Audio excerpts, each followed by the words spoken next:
ये आदमी कर क्या रहा है अंदर? बाहर निकलने का नाम ही नहीं ले रहा। सो गया है क्या अंदर? कमाल के लोग, दूसरे के टाइम की तो कोई वैल्यू ही नहीं।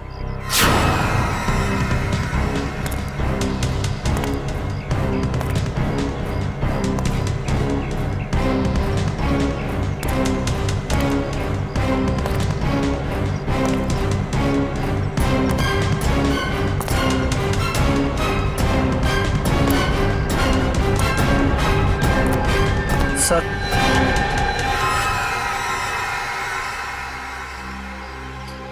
इतना लेट? ये सर्विस है तुम्हारे रिजॉर्ट की? सॉरी सर, आपने कैंची मांगी थी, वो तो नहीं मिली। चाकू लेकर आया, इससे काम हो जाएगा।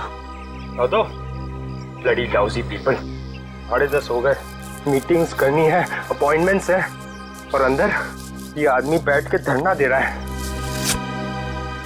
सर, आप अंदर नहीं जा सकते सर। हेलो भैया, सुन रहे हैं आप? ओ भाई साहब, जल्दी कीजिए, मुझे लेट हो रहा है। शराफत नाम की भी कोई चीज होती है, घर ही बनाकर बैठ गए हो। इग्नोर करने की भी हद होती है यार। अरे सुनाई दे रहा है कि नहीं आपको कुछ?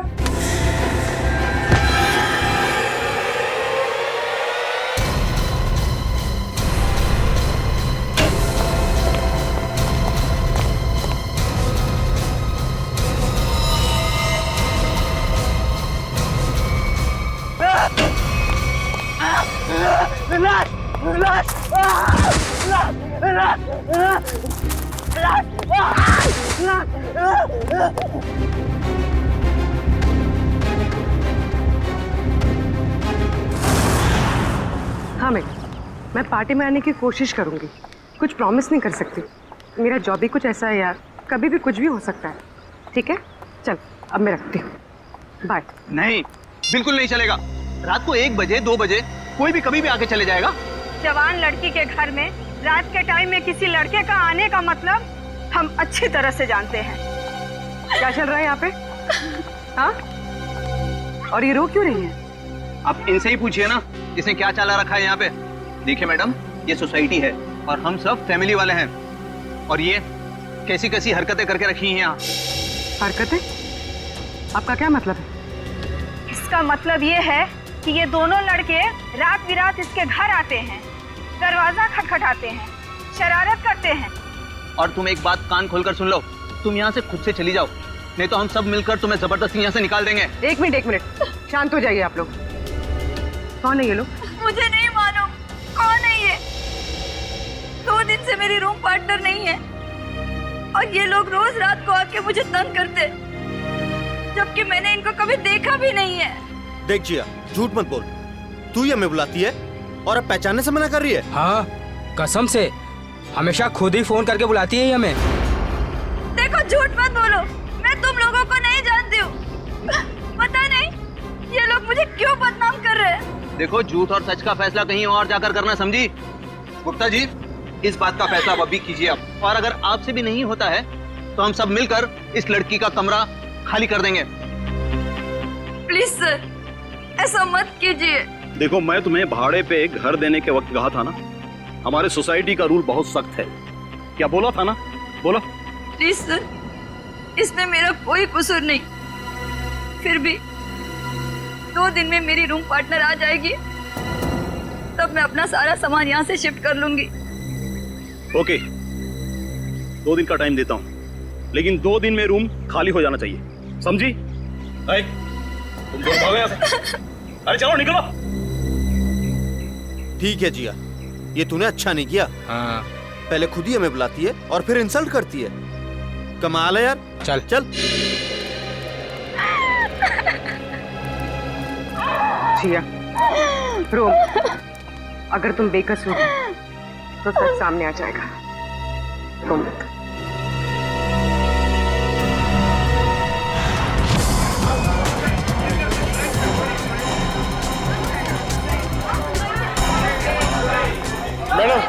मैडम मेरा बिल बनाइए फौरन।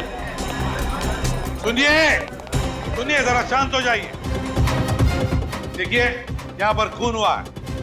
जब तक हमारा इन्वेस्टिगेशन पूरा नहीं होता, कोई ये होटल छोड़कर नहीं जाएगा। मैडम, आप भी ध्यान में रखिए, कोई भी गेस्ट नहीं जाएगा यहाँ से, समझे?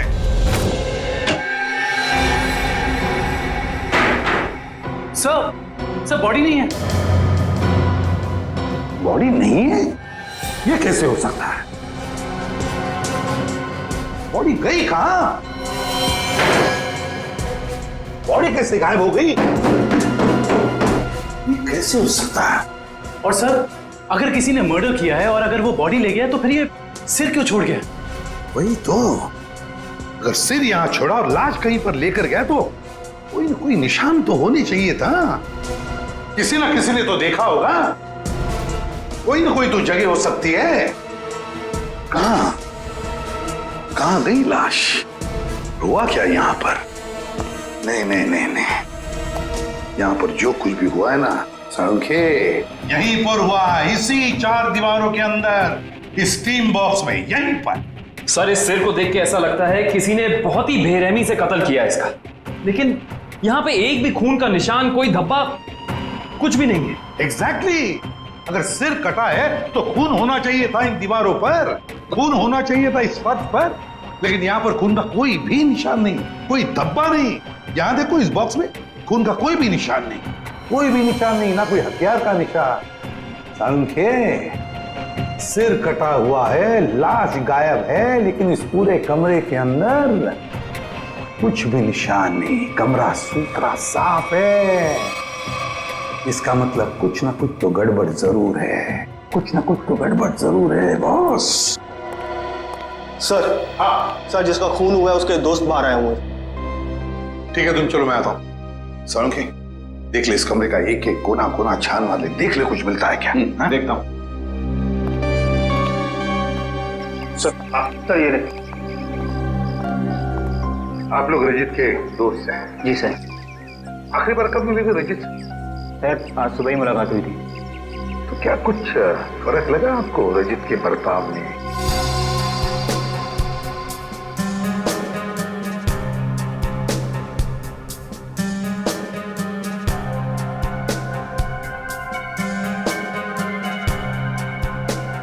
सर, ऐसी तो कोई बात नहीं है। इनफैक्ट हम जिम से साथ में ही आ रहे थे, कॉरिडोर में मेरी उससे बात भी हुई। बहुत फ्रेश और बहुत खुश लग रहा था। अरे रजित, कैसी रही तुम्हारी मसाज? हाँ, हल्का महसूस कर रहा हूँ। सेमिनार के लिए आए, पर ऐसा लगे वेकेशन के लिए आए। मुझे लगा तुम वाकई में वेकेशंस के लिए ही आए हो। अरे कहीं सेमिनार में सो मत जाना। नहीं, मैं आधे घंटे के लिए स्टीम बात कर लूँ, फिर टॉक्सिन्स भी क्लीन हो जाएंगे और मैं फ्रेश भी लगूंगा। सर, उसके बाद हम दोनों यहाँ स्टीम रूम में आए और वो स्टीम रूम का अटेंडेंट रिकी, सर रिकी ने ही स्टीम रूम तैयार किया था रजित के लिए। Good morning sir. Good morning Ricky. 10 बजे का अपॉइंटमेंट है मेरा। Yes sir. सर आप साइन कर दीजिए। Thank you sir. आइए सर।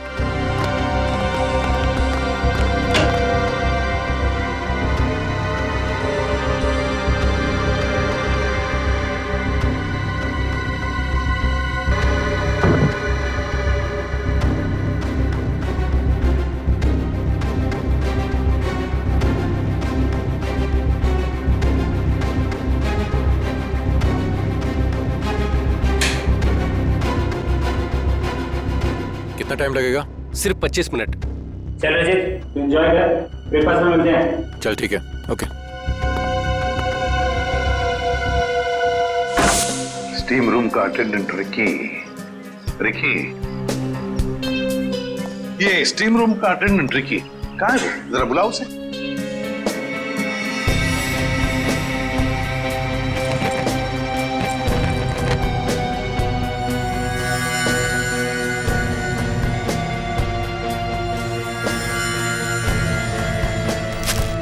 सर, वो जब से हादसा हुआ है तब से गायब है। रिकी इस रिसोर्ट में कहीं नहीं। रिकी गायब है? जब से हादसा हुआ रिकी गायब है। इस रिकी का पता लगाना पड़ेगा। सर सर, खून, एक और लाश उधर है।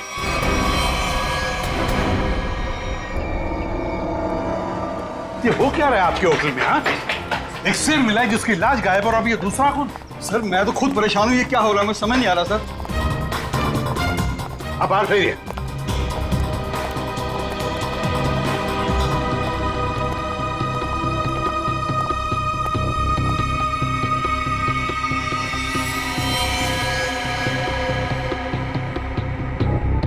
छाती में 2-2 वार किए हैं।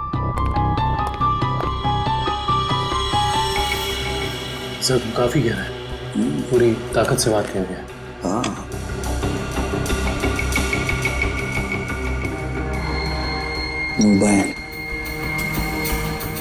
Correct sir. देखो फिंगरप्रिंट चेक करो इस पर। सर हाँ ये खाली ब्रीफकेस। स्टील की ब्रीफकेस, वो भी खाली।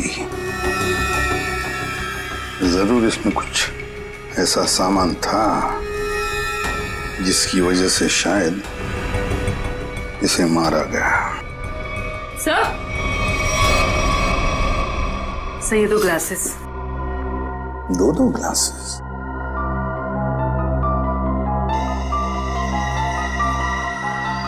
लिपस्टिक वगैरह के तो कोई मार्क नहीं, लेकिन एक बात तो पक्की है कि यहाँ पर इसे मिलने कोई आया तो था जरूर। कोई ऐसा आदमी जिसे ये शायद जानता था, जरूर जानता होगा उसे।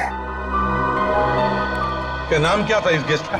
सर विनय नाम था इनका, और यहाँ पे होने वाले सेमिनार के लिए आए थे। विनय। तो इससे मिलने अगर जो भी कोई आया होगा उसका रिकॉर्ड तो हमें रिसेप्शन से मिलेगा ही ना? जी सर।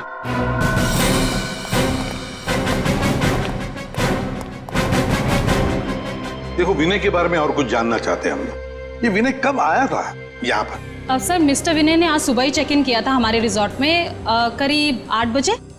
8 बजे? जी। अकेले ही आया था या कोई साथ में भी था उसके? नहीं सर, वो अकेले ही थे। उनके रूम में कोई बाहर से विजिटर आया था? नहीं सर, बाहर से तो कोई नहीं आया था, लेकिन उनके सेमिनार से उनके रूम में कोई गया हो तो उसका पता नहीं हमें। अच्छा, विनय के बारे में कुछ खास बात याद आती है तुम्हें? मेरा मतलब है कुछ भी, यू नो। आपके रिसोर्ट में इस ब्रीफकेस के लिए कोई पर्सनल लॉकर है? आई एम सॉरी सर, हमारे रिजॉर्ट में ऐसी कोई फैसिलिटी नहीं है। ओके। हाँ सर, उनके पास एक छोटा सा स्टील का ब्रीफकेस था जिसे वो कुछ ज्यादा ही संभाल के रख रहे थे, और उसके लिए उन्होंने पर्सनल लॉकर के बारे में भी पूछा, बट सर हमारे रिजॉर्ट में ऐसी फैसिलिटी नहीं है। स्टील का ब्रीफकेस? लगता है ये वही स्टील का ब्रीफकेस है जो हमें उसके बेड पर से मिला है। जरूर उसके अंदर कोई कीमती, कोई इंपॉर्टेंट सामान होगा। सर ऐसा भी तो हो सकता है कि इस विनय की मौत का यही कारण हो। हाँ सर, विनय के रूम में कोई होटल के बाहर से नहीं, होटल के अंदर से आया था, और दोनों साथ में ही बैठे थे। सर। हाँ करण। सर इस फोन पर जो फिंगरप्रिंट थे उसे उठा लिया सर। Very good. देखते हैं आखिरी फोन किसका था। पार्टनर, जरूर किसी पार्टनर ने फोन किया था विनय को। पता लगाना पड़ेगा है कौन ये पार्टनर।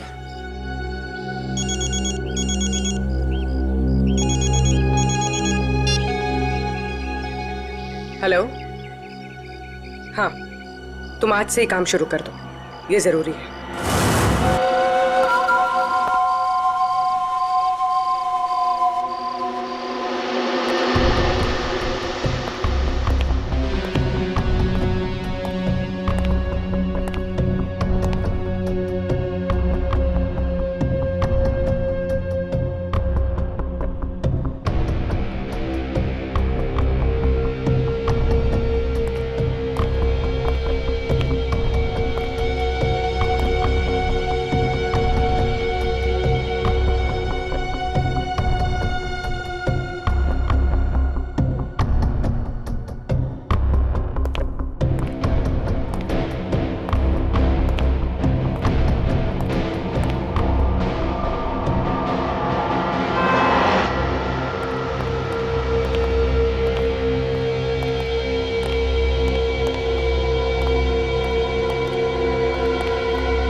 दरवाजा खोलो जिया।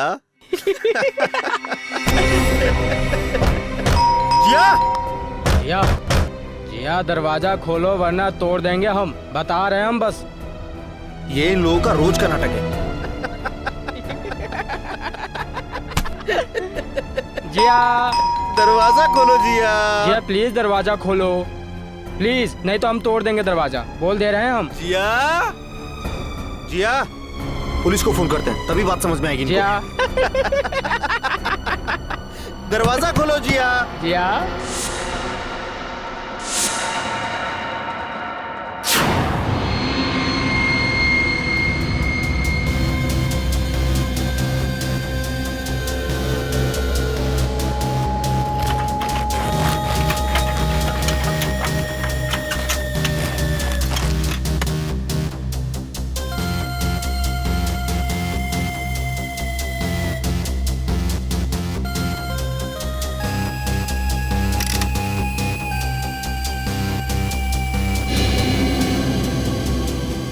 सर। हाँ तारिका। सर इसकी खोपड़ी में एक अजीब बात है। अच्छा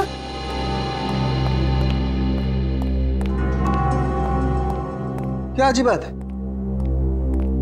सर इसकी गर्दन पे ना तो किसी चीज से काटने का निशान है और ना ही तोड़ने का। लेकिन कोई ना कोई निशान तो जरूर होना चाहिए। हाँ कोई निशान तो होना ही चाहिए। अगर हथियार का नहीं है तो किसी और चीज का निशान होना चाहिए जिससे मारा गया। और इसकी खोपड़ी का अंदर का हिस्सा बिल्कुल खाली है। ऐसा लगता है जैसे कि सारी चीजें पिघल कर बह गई हो। ऐसा कैसे हो सकता है तारिका? इसके अंदर कोई मोम तो होता नहीं, खून है, मसल्स हैं, टिश्यूज हैं। हाँ लेकिन ये खोपड़ी बिल्कुल खाली है। अच्छा तारिका, इसकी खोपड़ी में से जो फ्लूइड निकला था तुम उस फ्लूइड को चेक करो, उसमें जरूर कुछ ना कुछ मिलेगा। सर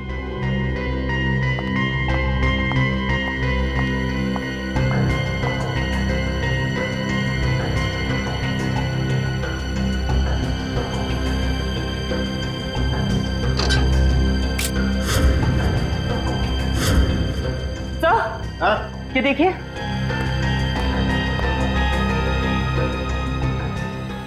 अरे एसिड, इसकी खोपड़ी के अंदर एसिड। सर इसका मतलब है एसिड या किसी केमिकल से इसके सर के अंदर के हिस्से और इसके शरीर को पिघला दिया गया और फिर स्टीम बॉक्स के ड्रेन पाइप से बाहर निकाला गया। हाँ और वो भी 30 मिनट के अंदर। सर ये कैसे हो सकता है? हमने तो पढ़ा था कि कॉन्सेंट्रेटेड एसिड में किसी भी बॉडी को पिघलने के लिए कम से कम 20 घंटे लगते हैं। You're right, श्रेया, 20 घंटे ही लगने चाहिए, लेकिन इस केस में ऐसा नहीं हुआ। एक और बात, इस ड्रेन पाइप में मुझे कैल्शियम फॉस्फेट जिससे इंसान की हड्डियां बनती हैं वो और कुछ टिश्यूज के टुकड़े मिले हैं। मुझे लगता है जिस एसिड से इस आदमी के शरीर को पिघलाया गया है ये एसिड किसी की इन्वेंशन है, कोई नई खोज। हाँ सर, उस बॉटल के निचले हिस्से से जो निशान बना था जिस केमिकल से, वो भी एसिडिक है और हमारे किसी केमिकल से मैच नहीं करता। लेकिन सर अगर इस एसिड ने रजीत की बॉडी को पिघला दिया तो फिर वो स्टीम बॉक्स क्यों नहीं पिघला? वो इसलिए क्योंकि ये एसिड किसी मेटेलिक चीज को नहीं पिघलाता है और इसीलिए इस एसिड को कांच की बोतल में रखा गया था। सर फिर तो उसे बहुत दर्द हुआ होगा। नहीं वंश, मुझे नहीं लगता है इसे दर्द महसूस हुआ होगा। क्यों सर? क्योंकि श्रेया पहले इसे बेहोश कर दिया गया था।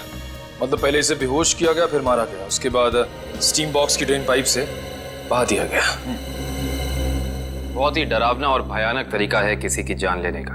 हाँ और बहुत ही अजीब भी। ये सब कैसे किया गया होगा, ये कौन सा एसिड है, ये सब पता लगाने के लिए मुझे थोड़ा वक्त लगेगा। लेकिन सर अगर ये किसी का आविष्कार है, नई खोज है, तो जाहिर सी बात है उसने इसके पेटेंट को रजिस्टर करवाया होगा। बिल्कुल करवाया होगा। इंटरेस्टिंग। इसका मतलब जिसने भी पेटेंट रजिस्टर करवाया है उसकी सारी इंफॉर्मेशन हमें गवर्नमेंट ऑफिस से मिल सकती है। हेलो, क्या रजीत का? ओके। अभी पता चला है कि विनय ने जिस पार्टनर वाले नंबर पे फोन किया था वो और किसी का नहीं बल्कि रजीत का नंबर था। इसका मतलब विनय और रजीत एक दूसरे को जानते थे और रिजॉर्ट में विनय के कमरे में हमें जो 2 ग्लासेस मिले थे उनमें से एक ग्लास शायद रजीत का था। अब तो विनय के घर वालों से ही पता करना पड़ेगा। लगता है रिकी घर पर नहीं है, तोड़ दो दरवाजा।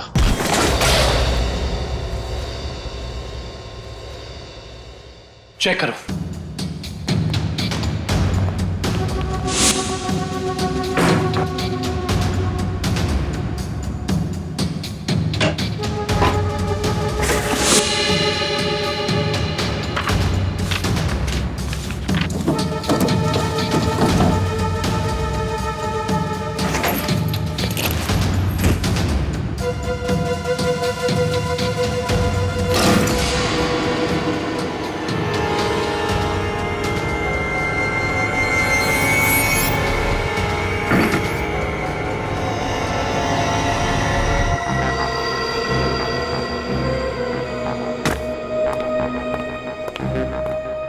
ये बॉटल देखो, इसका नीचे का हिस्सा बिल्कुल वैसे ही है जैसा निशान हमें रिजॉर्ट के स्टीम रूम में मिला। ओह, तो इस केमिकल से रिकी ने रजीत की बॉडी पिघलाकर उसका खून कर दिया है। हाँ, लेकिन एक स्टीम रूम का अटेंडेंट किसी को इतनी चालाकी से नहीं मार सकता। ये उसके दिमाग का काम हो ही नहीं सकता।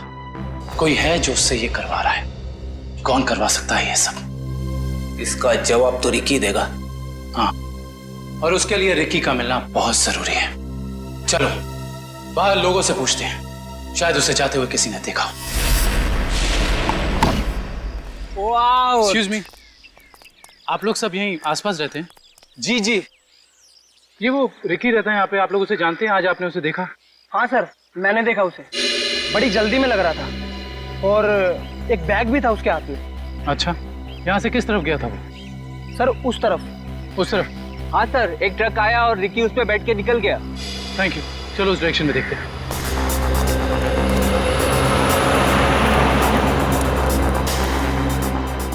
ये देखो, यहाँ पे रेत गिरी है, शायद ट्रक से गिरी होगी। इसका मतलब जिस ट्रक में रिकी गया वो ट्रक बिल्डिंग मटेरियल लेके जा रहा था। यहाँ आसपास कुछ कंस्ट्रक्शन चल रहा है, ढूंढना पड़ेगा।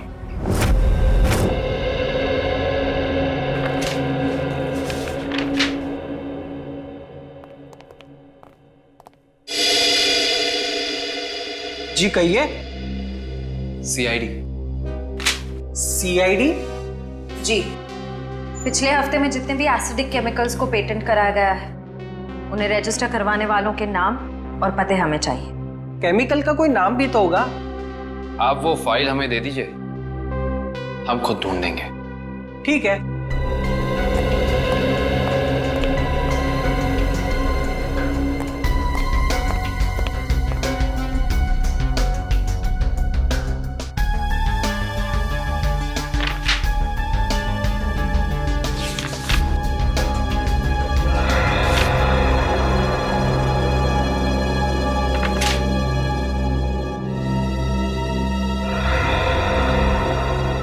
ये देखो, ये एसिड हाइड्रोवर्क्स नाम की एक कंपनी ने रजिस्टर कराया है और इस कंपनी के मालिक हैं रजित और विनय। इसलिए विनय के सेल फोन पे रजित का नंबर पार्टनर के नाम से सेव था। रजित अपने खोज से मरा और उसका पार्टनर विनय एक बंद कमरे में मरा हुआ मिला। इंटरेस्टिंग। ये केस तो और भी ज्यादा उलझता जा रहा है।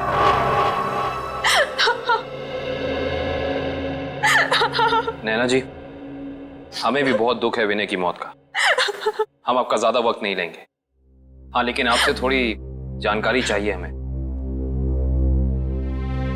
मुझे तो अभी भी समझ नहीं आ रहा कि विनय से किसी की क्या दुश्मनी हो सकती है। बेहद शरीफ और मिलनसार इंसान थे मेरे विनय। अच्छा, ऐसा कोई हादसा या कभी उनकी किसी के साथ कोई तू मैं हुई हो या कोई दुश्मनी, कुछ याद है आपको? दुश्मनी तो कोई नहीं थी, पर हाँ, कुछ दिनों से उन्हें कुछ धमकी भरे फोन जरूर आ रहे थे। धमकी? कौन थे ये लोग? मालूम नहीं, पर मैंने बहुत समझाया उन्हें कि उन्हें जाके पुलिस में कंप्लेन कर देनी चाहिए, पर उन्होंने मेरी एक ना सुनी। कहते रहे कि कोई मजाक कर रहा होगा, सीरियसली लिया ही नहीं इस बात को। नैना जी, आप हमें हाइड्रो वर्क्स के बारे में क्या बता सकती हैं? हमारी इंफॉर्मेशन के हिसाब से विनय और रजीत दोनों पार्टनर्स थे और इन दोनों ने मिलकर एक बहुत ही खास केमिकल की खोज की थी। देखिए, मैं बस इतना जानती हूँ कि वो दोनों साथ में काम कर रहे थे, बस। देखिए नैना जी, उसी केमिकल का इस्तेमाल करके पहले किसी ने रजीत को और फिर विनय को मार डाला। ऐसा कैसे हो सकता है? वो केमिकल तो विनय अपने साथ लेकर जाने वाले थे, एक ब्रीफकेस में। उन्हें सेमिनार में कुछ पेपर सबमिट करने थे और वहीं उन्हें रजत से भी मिलना था। अच्छा नैना जी, क्या पहले कभी ऐसी कोई घटना हुई है जिससे हमें कोई सुराग मिल सके? ऐसा कुछ खास तो नहीं, पर हाँ, कॉलेज के दिनों में जब वो जूनियर कॉलेज में पढ़ते थे तब कुछ तो केस हुआ था जिसकी वजह से उन्हें कॉलेज से रेस्ट्रिकेट कर दिया गया था। अच्छा, वो केस क्या था, कुछ उसके बारे में पता है आपको? देखिए, मैं ज्यादा कुछ नहीं जानती, पर बस इतना पता है कि कुछ तो केस हुआ था जिसकी वजह से उन्हें रेस्ट्रिकेट कर दिया गया था बेवजह। कौन सा कॉलेज था ये? GRN college. Thank you. Vinay और रजीत के खून का इस कॉलेज की घटना से क्या संबंध है, पता करना पड़ेगा।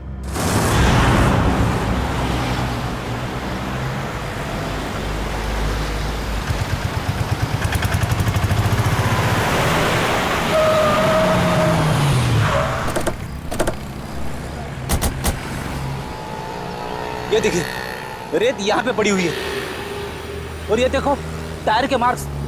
इसका मतलब ट्रक यहाँ पे आके रुक गया था, लेकिन ये कंस्ट्रक्शन का काम भी तो बंद है। यही वजह है कि अब हमें ये पूरी जगह चेक करनी होगी। आओ अंदर चलकर देखते हैं।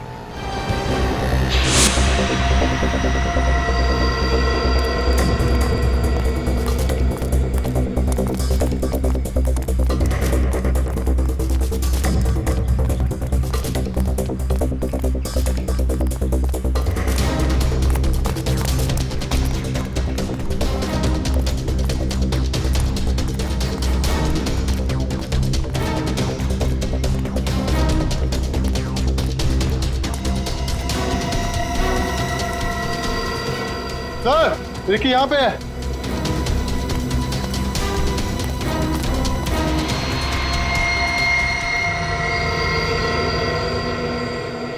रिकी, रिकी, ये तो ठंडा पड़ गया। हाँ सर, इसकी स्किन भी कड़क हो गई है। पहले से हॉस्पिटल पहुंचाओ।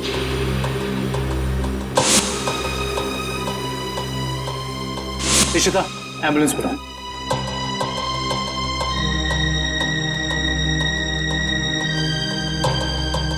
इसके शरीर पे जेल जैसा कुछ लगा हुआ है, जिसकी वजह से इसका शरीर अकड़ गया होगा। और ये देखिए, आसपास के पत्थरों पे भी जेल जैसा ही है। ये देखो,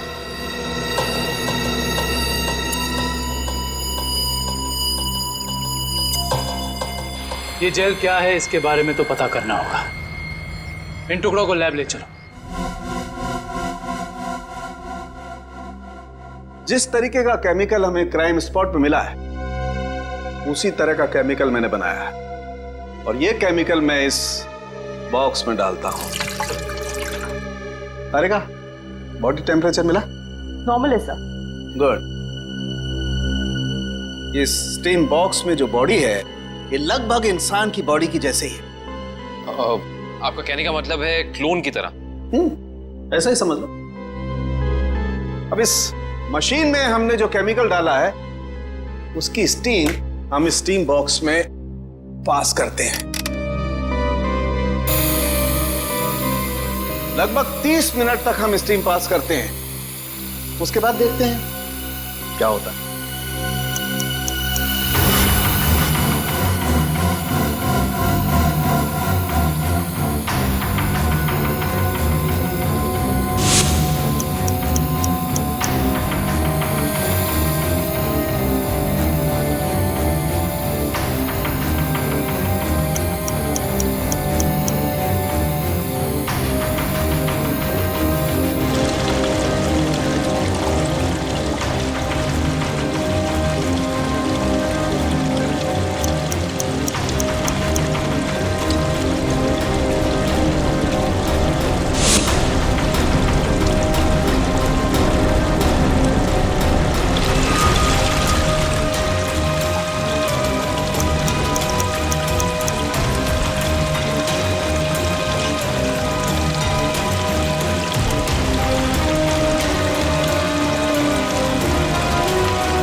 अजब हो गया सर, 30 मिनट में पूरी बॉडी डिसॉल्व हो गई। हाँ निखिल, ये केमिकल बहुत पावरफुल है। थोड़ी सी मात्रा में पूरी की पूरी बॉडी पिघल करके बह जाती है। रिकी की बॉडी भी इसी केमिकल की वजह से फ्रीज होकर के अकड़ गई थी। आई सी, बहुत ही खतरनाक केमिकल है ये।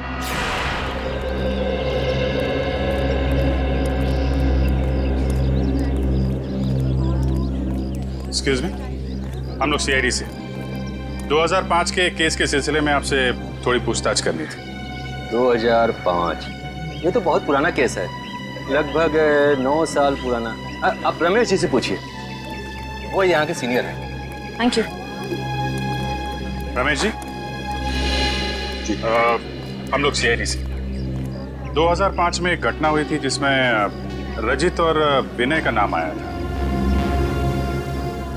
रजित और विनय? सर क्या है कि हर साल इतने लड़के लड़कियां आते हैं तो नहीं, उस केस में इन दोनों लड़कों को रेस्ट्रिकेट किया गया था। रेस्ट्रिकेट?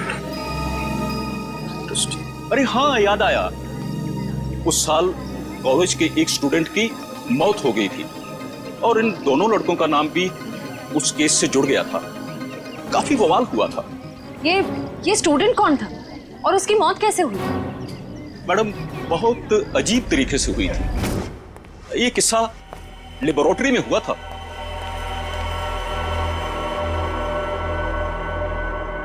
इतनी देर तक कौन काम कर रहा है? कौन काम कर रहा है?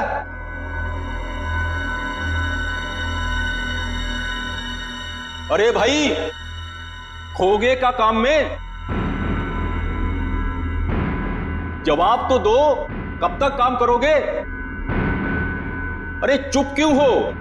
बताओ, मैं लेबोरेटरी बंद करूं या खुली रहने दूं?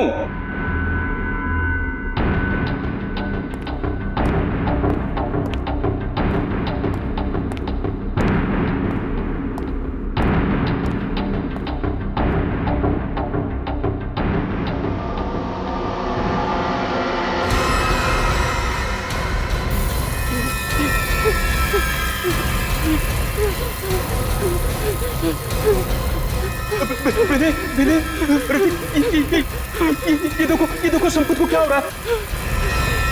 सर बचाइए इसे, प्लीज सर बचाओ इसे। सर देखिए ना संपत को क्या हो रहा है। सर देखिए ना। क्या कुछ करो भाई। सर क्या हो रहा है, देखिए ना सर बहुत भयानक था वो। ऐसा मैंने पहले कभी नहीं देखा था। एक आदमी खड़ा था और खड़े खड़े पिघल गया। संपत नाम था उसका, पुलिस केस भी हुआ था और विनय और रजित को रेस्ट्रिकेट किया गया था। इस केस से जुड़ी सारी फाइलें चाहिए। हेलो, कहाँ? कौन से रेस्टोरेंट? ठीक है, मैं पहुंचती हूँ, नजर रखना।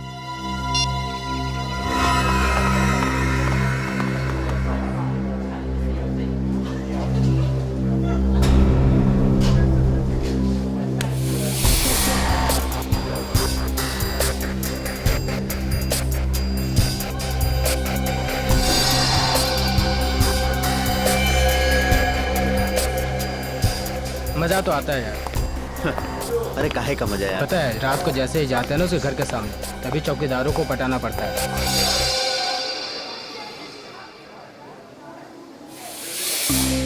मैडम, आप यहाँ कैसे? तुम लोग क्या समझते हो? तुम लोग कुछ भी करते रहोगे और तुम्हारा कोई कुछ नहीं बिगाड़ सकता। मैडम, हमने क्या किया है? एक लड़की का जीना हराम कर रहे हो और पूछ रहे हो क्या किया है? टेढ़ी बात करोगे ना तो सीधा करना हमें आता है। क्यों कर रहे हो ऐसा? मैम, हम खुद नहीं गए उसके घर, वो खुद ही हमें बुलाती थी। हम पहले भी बता चुके हैं मैम आपको। और मैडम, आपको जानना ही है तो आप जिया से बात करो ना, वो क्यों बुलाती है हमें? वो झूठ नहीं बोलती है सर, हम सच बोल रहे हैं सर, हमारा यकीन कीजिए प्लीज। हाँ जानता हूँ, राजा हरिश्चंद्र के चेले हो ना तुम लोग। देखो, लास्ट चांस करो, सच सच बताओ, उस लड़की को क्यों परेशान कर रहे हो? और अगर सीआईडी का तरीका अपनाऊंगी ना तो तोते की तरह बोलना शुरू कर दोगे।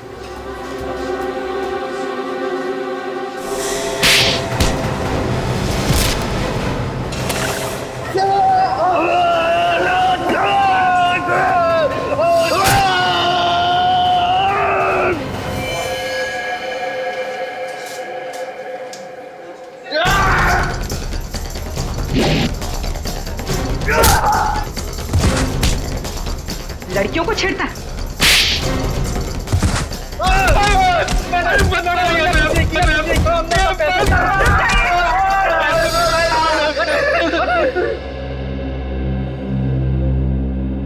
किसके कहने पे किया ये सब? एक्सपेरिमेंट हो रहा था साइंस लैब में 2005 में और बेस्ट इन्वेंशन करने वाले को स्कॉलरशिप मिल रही थी। ये तो स्टूडेंट पिघल के मर गया था संपत। इसने एक स्पेशल एनेस्थीसिया बनाया था बेहोश करने की दवा जो किसी भी मसल को 5 मिनट के लिए फ्रीज कर सकती थी। और ये रजित और विनय, इन्होंने एक ऐसा केमिकल बनाया था जो किसी भी चीज को 30 मिनट के अंदर पिघला सकती थी। सर ये देखिए।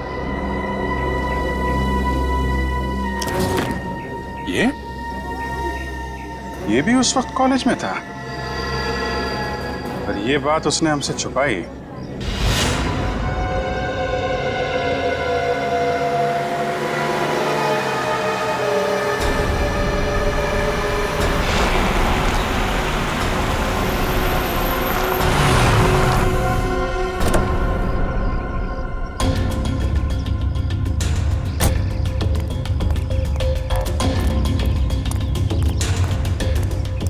पैसे लिए?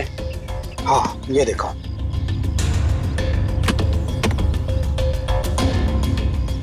अब खुश? गुड। ये रहा तुम्हारा सामान।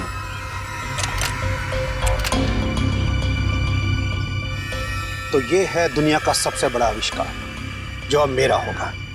बिल्कुल तुम्हारा है। Thank you. वेलकम।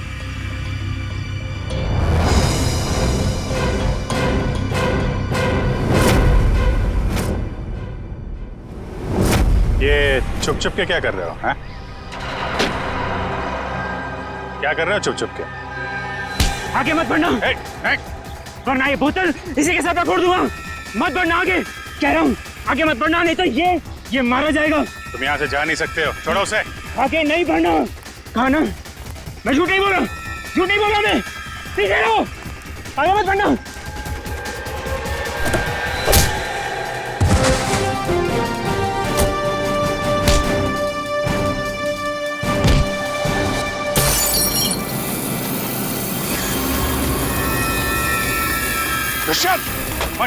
हॉस्पिटल लेकर आओ जल्दी।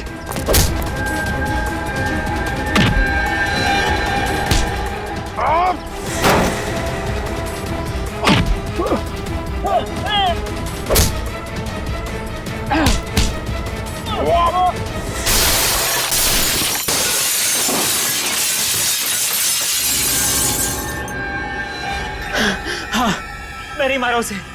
मैंने और रजित के केमिकल का इस्तेमाल करके मैंने संपत को लैब में मार डाला। रेतेन, तुम यहाँ क्या कर रहे हो? और संपत के बनाए हुए केमिकल पर अपना नाम डालकर मैंने उसे भेज दिया। क्यों किया तुमने ऐसा? मुझे पैसों की जरूरत थी। मेरे खर्चे पूरे नहीं पड़ रहे थे। और जब मुझे पता चला कि संपत ने एक ऐसे केमिकल का आविष्कार किया जिससे बॉडी फ्रीज हो जाती, उसकी इंटरनेशनल मार्केट बहुत ज्यादा थी, उससे वो केमिकल हासिल करने के लिए मैंने उसे भी मार डाला। रजित और विनय को उन्हीं के खोजे हुए केमिकल से मार दिया और केमिकल बेच के पैसा कमाना चाहते थे, क्यों? हाँ। और इसमें वो स्टीम रूम का अटेंडेंट रिकी, उसने तुम्हारी मदद की थी। हाँ, लेकिन मैंने उसे पैसे दिए थे। इस बॉटल का सारा केमिकल टीम बॉक्स में डाल देना। जैसे ही काम खत्म हो जाए इस बॉटल को गायब कर देना। चलो। हाँ, समझ गया। चलो निकलो। मैंने पहले विनय को मारा।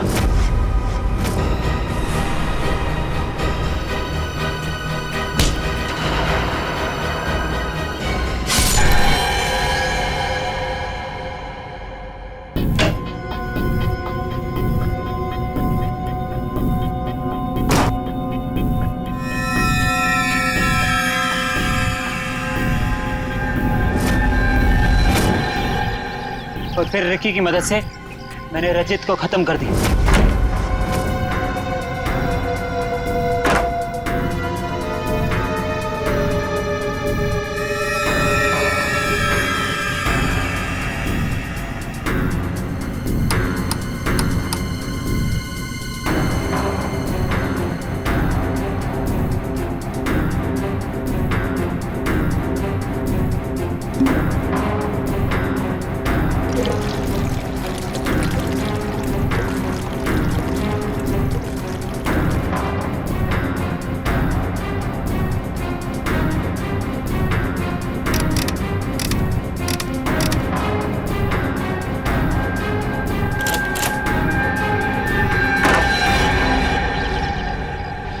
रिकी तो तुम्हारा साथी है ना, फिर उसे मारने की कोशिश क्यों की तुमने?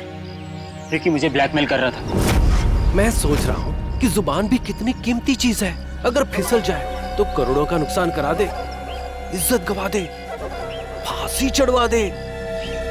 मतलब? वो केमिकल की बोतल मेरे सीने में 2 मर्डर्स के राज बहुत ज्यादा है। जुबान जेल नहीं पाएगी, वजन तो करना ही पड़ेगा। लो पैसे पकड़ो और अपना मुंह बंद रखो, समझे? उसी केमिकल से मुझे डरा रहा था। क्या करता? जरूरत थी और मजबूरी। Shut up! समाज की भलाई के लिए की गई खोज का गलत इस्तेमाल किया है तुमने। 3 खून किए हैं। तुम जैसे लोगों के लिए कानून ने भी एक खोज की है, फांसी। आप लोगों को जरा सा भी एहसास नहीं हुआ कि आप लोग सब मिलकर एक अकेली लड़की के साथ इतनी नाइंसाफी कर रहे थे? कोई इस तरह से परेशान करता है किसी को? बोलिए। सॉरी मैडम, ये रमेश जी को अपना फ्लैट बेचना था और उन्हें अच्छा बायर भी मिल गया था, इसीलिए सब। और मैडम, जिया घर खाली करना भी नहीं चाह रही थी और उसके लीज एग्रीमेंट को खत्म होने में अभी टाइम था। मैडम, ये रमेश जी ने एक दिन आकर हमें अपनी तकलीफ बताई और हमसे हेल्प मांगी। तो आप लोग ने मिलकर ये ड्रामा किया, एक लड़की के कैरेक्टर पर कीचड़ उछाला। आप लोग ऐसा कर कैसे सकते? और रमेश जी, आप पैसों के लालच में इंसानियत भूल गए। सॉरी मैडम, मुझसे गलती हो गई, अब ऐसा नहीं होगा। जिया अब यहीं रहेगी, इसी फ्लैट में। जिया, मुझे माफ कर दो। I am really sorry. Please sir, sorry बोल के मुझे शर्मिंदा मत कीजिए। थैंक यू मैम, आपने मेरी बहुत हेल्प की, वरना मैं अपने पेरेंट्स के पास वापस चली जाती। देखो जी, कभी घबराना मत। अपने हक और अपने सम्मान के लिए हमेशा लड़ना, समझे? Best of luck. Thank you ma'am. For more updates, subscribe to our channel, click the show links and enjoy watching the videos.